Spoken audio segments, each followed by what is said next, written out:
pemirsa TVR Parlemen dimanapun Anda berada, berjumpa lagi dalam program TVR 17 bersama saya Rena Reski. Tepat pukul 17 waktu Indonesia Barat, kami hadirkan kepada Anda sejumlah berita paling baru dan juga menarik seputar kinerja dan juga kegiatan dari DPR RI yang telah dirangkum oleh redaksi TVR Parlemen. Dan pemirsa, inilah TVR 17 selengkapnya.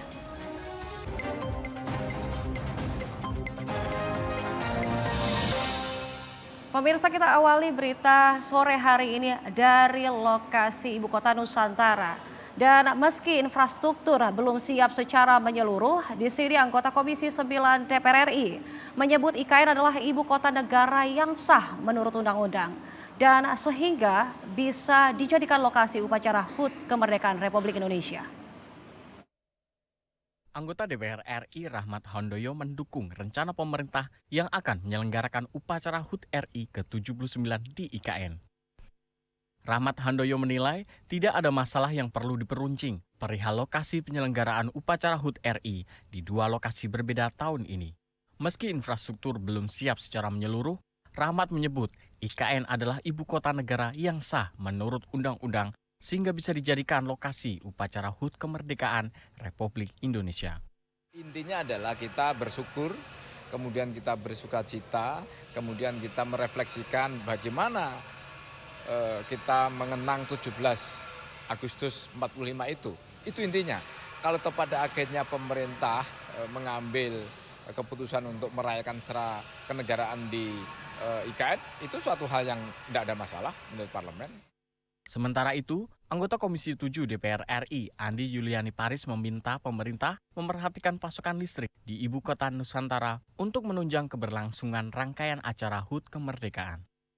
Di sana sudah 10 megawatt, mau dibangun 40 megawatt, kemudian bagaimana nanti distribusinya itu sendiri, ini menjadi hal yang penting untuk kedepannya.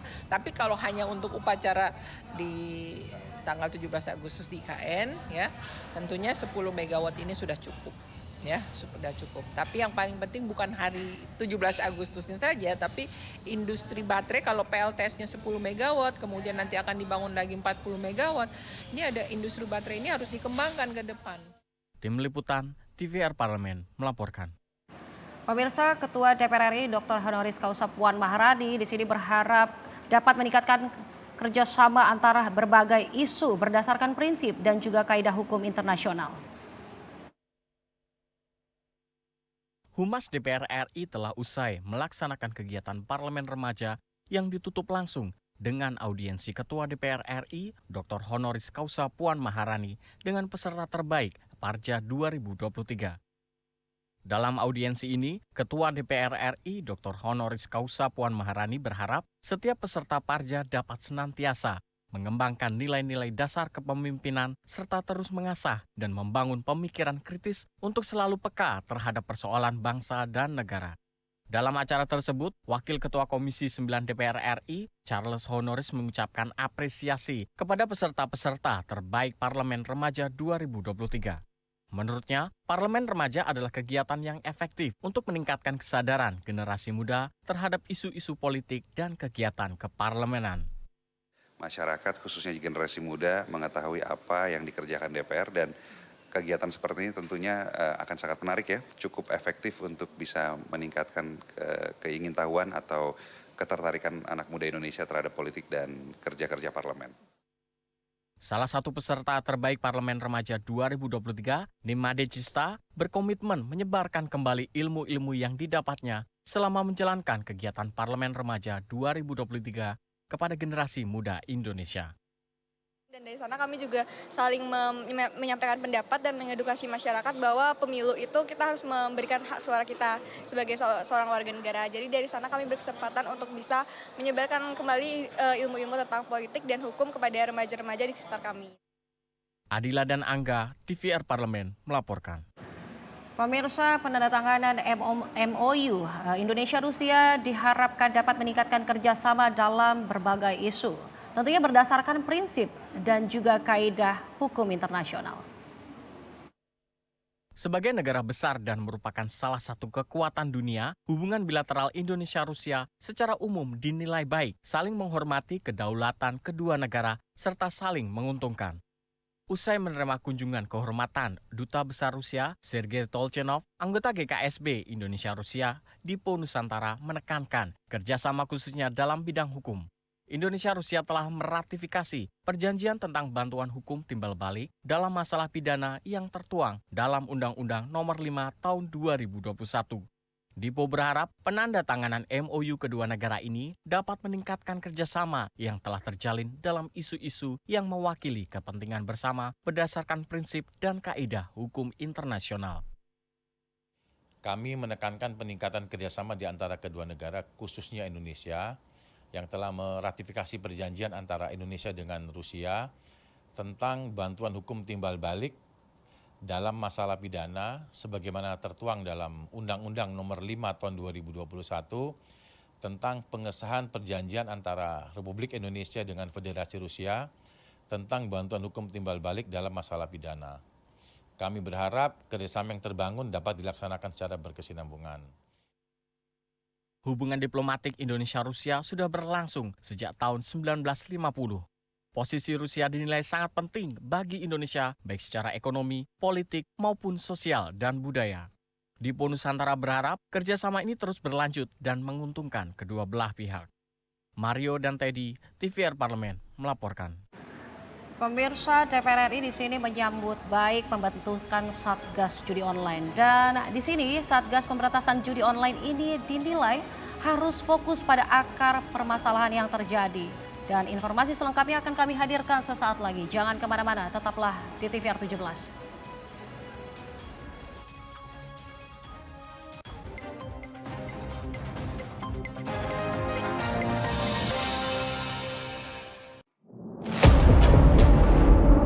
Sini ditambang. Konflik yang terjadi, Partai sini tidak mengizinkan.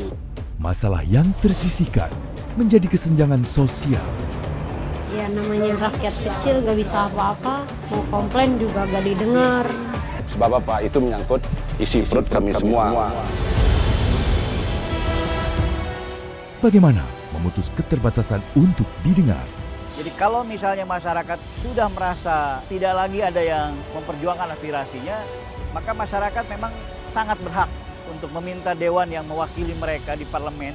Kami menyusuri batas-batas peristiwa, mengurai berbagai polemik yang terjadi, meluruhkan suara-suara marginal, menjadi nyata dalam setiap aspirasi, melaksanakan tugasnya sebagai wakil rakyat. Saksikan Aksi Dewan setiap hari Senin dan Rabu pukul 10.30 waktu Indonesia Barat, hanya di TVR Parlemen. DPR RI memiliki fungsi diplomasi dalam menjalankan politik luar negeri sesuai dengan pasal 116 Undang-Undang MD3. Kontribusi aktif BKSAP DPR RI memainkan peranan penting dalam memenangkan persaingan global melalui IPU, IPA, IPPF, AIPA, dan PUIK. BKSAP memiliki komitmen yang tinggi dalam krisis kemanusiaan dunia. Fungsi diplomasi dijalankan untuk mendukung upaya pemerintah dalam melaksanakan politik luar negeri.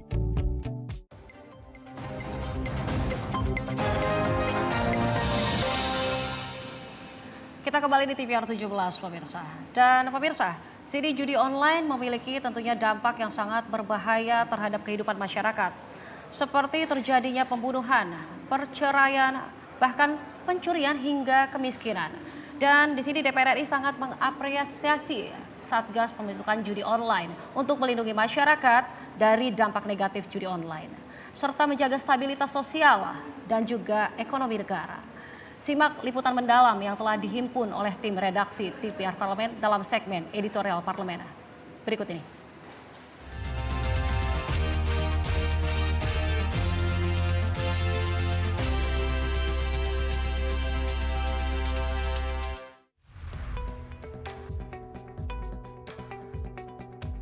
Presiden Joko Widodo menerbitkan surat keputusan pembentukan Satuan Tugas Pemberantasan Perjudian Online yang dipimpin Menteri Koordinator Bidang Politik, Hukum dan Keamanan Hadi Cahyanto.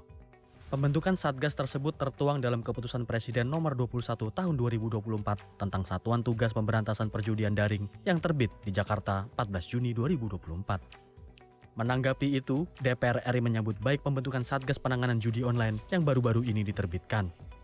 Meski demikian, DPR meminta Satgas Pemberantasan Judi Online harus fokus pada akar permasalahan yang terjadi. Dalam hal ini, Satgas harus menggunakan strategi memerangi demand and supply atau mencegah dan menindak seluruh akses dari sisi masuk dan keluarnya. Kelemahan yang ada selama ini, Satgas itu masih merangkap jabatan lama, sedangkan jabatan di Satgas itu sebagai sambilan dan sambil menunggu redanya isu-isu yang berkaitan dengan itu. Begitu reda, seiring redanya isu, jadilah Satgas ini semakin lemah, loyo, lalu menghilang. Itu tidak boleh terulang karena korban judi online ini luar biasa banyak. Dan kalau Satgas ini serius, pastilah mereka sudah mengantongi siapa bandar-bandar dari judi online ini.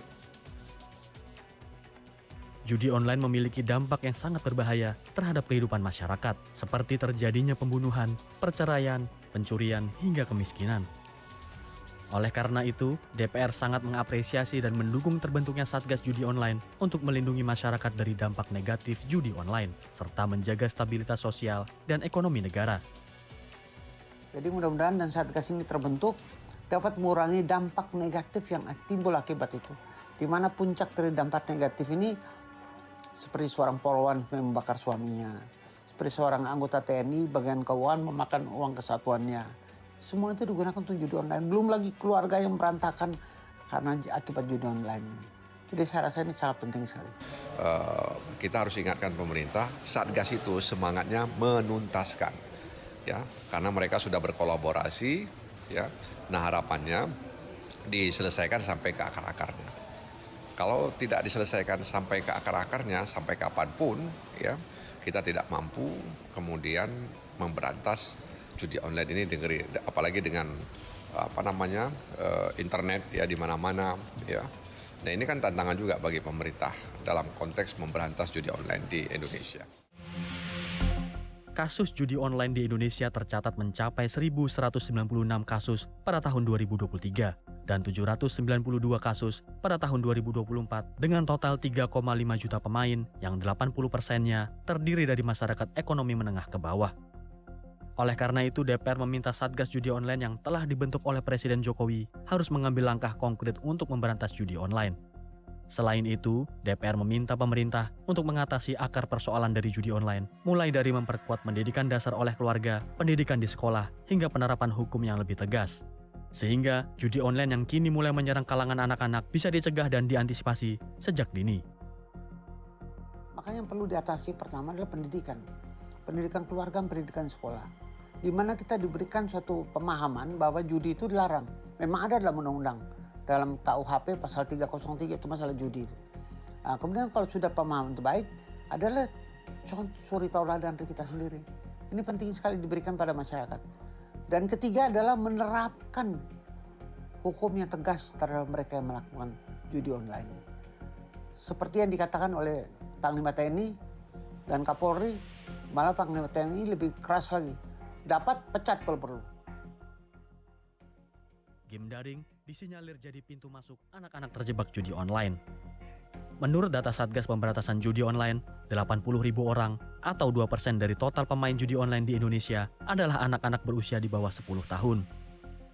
Sementara itu, 440.000 pelaku judi online berusia 10 sampai 20 tahun atau sekitar 11%. DPR menaruh harapan tinggi kepada Satgas Pemberantasan Judi Online untuk tidak hanya menegakkan peraturan hukum dan memberantas bandar, pelaku dan semua pihak yang terlibat dalam pusaran judi online. Lebih dari itu, Satgas juga diharapkan dapat menyelamatkan nasib generasi penerus bangsa dari cengkraman judi online. Tim Liputan TVR Parlemen melaporkan.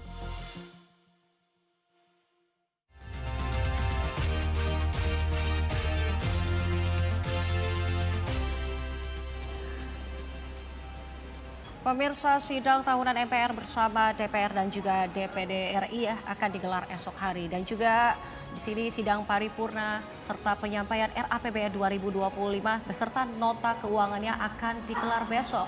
Informasi selengkapnya akan kami hadirkan sesaat lagi, tetaplah di TVR 17.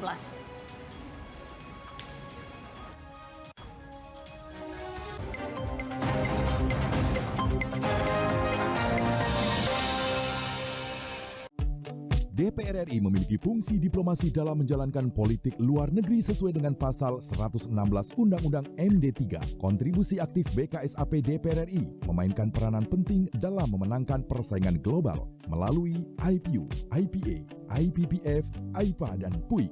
BKSAP memiliki komitmen yang tinggi dalam krisis kemanusiaan dunia. Fungsi diplomasi dijalankan untuk mendukung upaya pemerintah dalam melaksanakan politik luar negeri.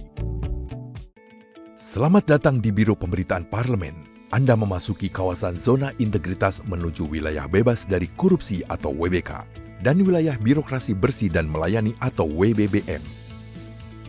Biro Pemberitaan Parlemen berkomitmen penuh untuk mewujudkan wilayah bebas korupsi dan wilayah birokrasi bersih dan melayani. Komitmen kami, pejabat dan jajaran memiliki komitmen tinggi untuk mewujudkan WBK dan WBBM melalui reformasi birokrasi, khususnya dalam hal pencegahan korupsi dan peningkatan kualitas pelayanan publik. Kedua, bebas dari korupsi dengan terwujudnya wilayah bebas korupsi atau WBK, yang artinya bebas dari KKN, gratifikasi, dan dari segala bentuk pungutan liar atau pungli. Terakhir, pelayanan prima dengan terwujudnya wilayah birokrasi bersih melayani, yaitu dengan meningkatnya kualitas pelayanan publik dan tercapainya kepuasan masyarakat terhadap pelayanan.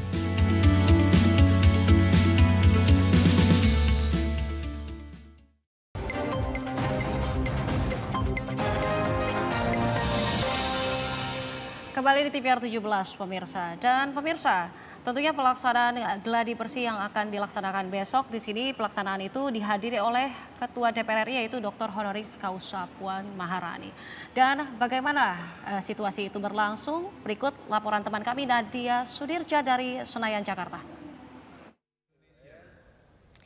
Baik pemirsa TVR Parlemen dimanapun Anda berada, saat ini saya akan melaporkan kepada Anda terkait dengan agenda yang tengah dilakukan pada hari ini di Kompleks Parlemen. Tepatnya pada hari ini pemirsa tengah berlangsung gladi bersih untuk persiapan acara esok hari, yakni sidang tahunan MPR RI dan juga sidang bersama DPR dan DPD RI. Dan pemirsa seperti yang Anda lihat, saat ini saya sedang berada di ruang rapat paripurna 1 Gedung Nusantara, dan saat ini tengah berlangsung gladi bersih yang dilakukan oleh seluruh pegawai pendukung beserta petugas peraga yang memeragakan Presiden dan Wakil Presiden serta pimpinan dari MPR, DPR dan juga DPD untuk melakukan simulasi kegiatan yang akan berlangsung pada esok hari agar sesuai dengan rencana ataupun rundown yang telah dibuat pemirsa. Seperti yang Anda lihat pemirsa, suasana di ruangan ini sudah sangat ramai oleh seluruh petugas yang hadir, dan seperti yang Anda lihat pemirsa bahwa dalam gladi bersih hari ini juga dihadiri oleh Ketua DPR RI yakni Dr. Honoris Causa Puan Maharani, juga Wakil Ketua DPR RI yakni Rahmat Gobel beserta Sekjen DPR RI dan jajaran pimpinan Sekjen DPR RI. Ini untuk memastikan secara langsung seperti apa gladi bersih ataupun persiapan yang dilakukan oleh seluruh pegawai dan juga petugas yang hadir dalam melaksanakan gladi bersih hari ini. Dan pemirsa, seperti yang Anda lihat, saya akan menginformasikan kepada Anda bahwa ruang rapat paripurna 1 Gedung Nusantara ini nantinya akan diisi oleh seluruh tamu undangan baik dari Presiden, Wakil Presiden, seluruh pimpinan dari MPR, DPR dan juga DPD. Nah, nantinya juga ada tamu undangan VIP yang merupakan jajaran menteri, juga pejabat tinggi negara lainnya beserta kedutaan besar yang akan hadir dalam ruangan ini, serta mantan Presiden Republik Indonesia sebelumnya juga akan hadir dalam sidang tahunan dan juga sidang bersama DPR dan DPD RI. Pemirsa, saya akan menginformasikan kepada Anda juga bahwa esok hari dijadwalkan bahwa Wakil Presiden Republik Indonesia akan datang terlebih dahulu, yakni pukul 8:55 waktu Indonesia Barat, dan akan disambut oleh Sekjen DPD RI. Kemudian disusul oleh Presiden Republik Indonesia yang akan hadir pada pukul 9:07 waktu Indonesia Barat, dan disambut oleh PLT Sekjen MPR dan juga Sekjen DPR RI. Kemudian Presiden dan Wakil Presiden akan disambut oleh pimpinan dari MPR, DPR dan juga DPD ini untuk berjalan bersama dan memasuki ruang rapat paripurna 1 DPR RI ini. Dan diketahui pemirsa bahwa besok agenda sidang tahunan MPR dan juga sidang bersama DPR dan DPD RI ini akan dimulai pada pukul 9:30 waktu Indonesia Barat, yang mana akan dibuka oleh Ketua MPR RI dan Presiden nantinya akan menyampaikan dalam pidato kenegaraannya terkait dengan laporan kinerja pemerintah pada tahun yang berjalan pemirsa. Dan selanjutnya pada siang harinya ini akan dilanjutkan dengan sidang paripurna DPR RI untuk penyampaian RAPBN tahun anggaran 2025 beserta nota keuangannya yang akan berlangsung dari sekitar pukul 13 waktu Indonesia Barat hingga pukul 15 waktu Indonesia Barat. Dan pemirsa, saya akan menginformasikan kepada Anda juga bahwa geladi bersih yang dilakukan hari ini, yakni sehari sebelum hari esok tanggal 16 Agustus 2024 ini sudah berjalan hampir 100% atau bisa dikatakan ini 99% karena memang agenda gladi bersih yang dilakukan hari ini memang sudah menyerupai ataupun mirip dengan seluruh kegiatan atau rangkaian kegiatan yang akan dilakukan pada esok hari.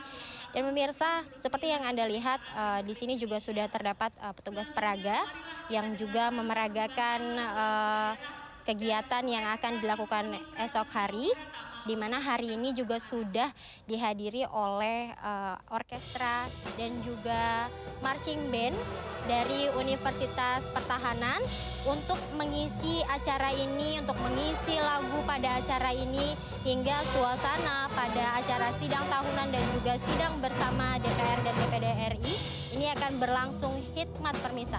Seperti yang Anda dengar sendiri bahwa ini tengah berlangsung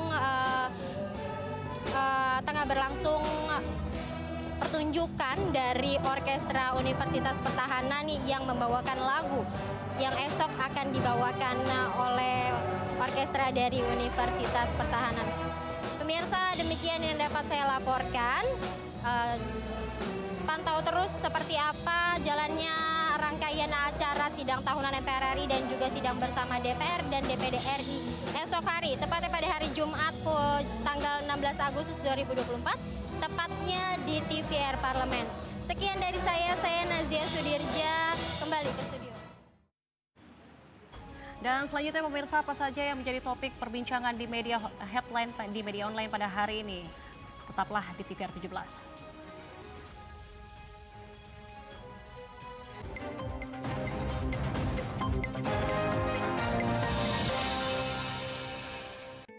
Selamat datang di Biro Pemberitaan Parlemen. Anda memasuki kawasan zona integritas menuju wilayah bebas dari korupsi atau WBK dan wilayah birokrasi bersih dan melayani atau WBBM. Biro Pemberitaan Parlemen berkomitmen penuh untuk mewujudkan wilayah bebas korupsi dan wilayah birokrasi bersih dan melayani. Komitmen kami, pejabat dan jajaran memiliki komitmen tinggi untuk mewujudkan WBK dan WBBM melalui reformasi birokrasi, khususnya dalam hal pencegahan korupsi dan peningkatan kualitas pelayanan publik. Kedua, bebas dari korupsi dengan terwujudnya wilayah bebas korupsi atau WBK, yang artinya bebas dari KKN, gratifikasi dan dari segala bentuk pungutan liar atau pungli. Terakhir, pelayanan prima dengan terwujudnya wilayah birokrasi bersih melayani, yaitu dengan meningkatnya kualitas pelayanan publik dan tercapainya kepuasan masyarakat terhadap pelayanan.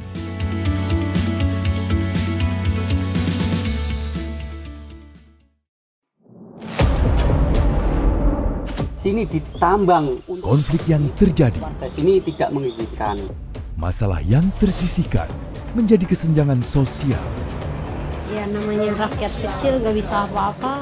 Mau komplain juga gak didengar. Sebab apa? Itu menyangkut isi perut kami semua. Bagaimana memutus keterbatasan untuk didengar? Jadi kalau misalnya masyarakat sudah merasa tidak lagi ada yang memperjuangkan aspirasinya, maka masyarakat memang sangat berhak untuk meminta dewan yang mewakili mereka di parlemen. Kami menyusuri batas-batas peristiwa, mengurai berbagai polemik yang terjadi, meluruhkan suara-suara marginal, menjadi nyata dalam setiap aspirasi, melaksanakan tugasnya sebagai wakil rakyat. Saksikan Aksi Dewan setiap hari Senin dan Rabu pukul 10.30 waktu Indonesia Barat hanya di TVR Parlemen.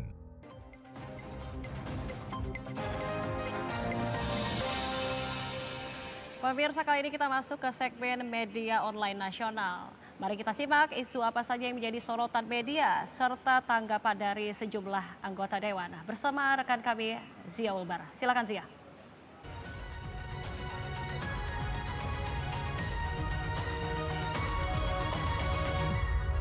Terima kasih Rini dan pemirsa, mari kita simak berita apa saja yang menjadi headline di media online pada hari ini. Di berita pertama yang menjadi headline di media online yaitu DPR nilai perlunya edukasi yang masif tentang bahaya seks usia dini bagi kesehatan reproduksi. Dapat Anda saksikan di layar Anda saat ini pemirsa. Ya, di sini anggota Komisi 9 DPR RI Arzetti Bilbina menilai pentingnya edukasi dan sosialisasi yang masif tentang bahaya hubungan seks di usia dini karena menyangkut kesehatan reproduksi remaja. Sebagaimana diketahui, perempuan usia 15 hingga 19 tahun lebih rentan terkena risiko penyakit dan konsekuensi jika melakukan hubungan seksual di usia dini. Pendidikan kesehatan reproduksi bisa diberikan di lingkungan pendidikan formal dengan materi yang disesuaikan dengan usia dan jenjang pendidikannya. Perlu dilakukan upaya pencegahan yang komprehensif dan berintegrasi guna menghadapi dan mengurangi dampak negatif dari fenomena tersebut.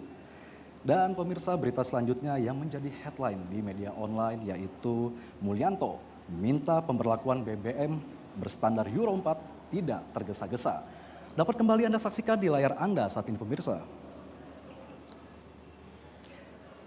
Ya, di sini anggota Komisi 7 DPR RI Mulyanto minta pemberlakuan penggunaan BBM berstandar Euro 4 pada triwulan ketiga tahun 2028 dilakukan secara bertahap. Pemberlakuan itu tidak boleh tergesa-gesa dan harus memperhatikan daya beli masyarakat dan kemampuan keuangan negara. Sebagaimana diketahui, regulasi yang mendesak yakni pembatasan distribusi BBM tepat sasaran yang berkeadilan masih belum berjalan sesuai rencana. Penggunaan Euro 4 sebagai BBM bersubsidi harus dianalisis secara seksama baik terkait dengan daya beli masyarakat maupun kemampuan ekonomi negara. Dan pemirsa, itu tadi headline di media online pada hari ini yaitu terkait DPR nilai perlunya edukasi yang masif tentang bahaya seks usia dini bagi kesehatan reproduksi. Serta Mulyanto minta pemberlakuan BBM berstandar Euro 4 tidak tergesa-gesa. Sekian dari saya Zia Ulbar, kembali ke rekan Rini.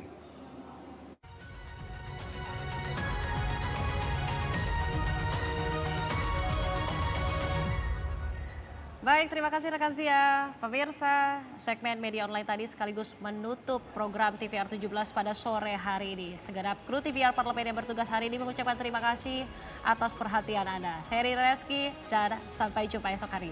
TVR Parlemen, referensi Indonesia.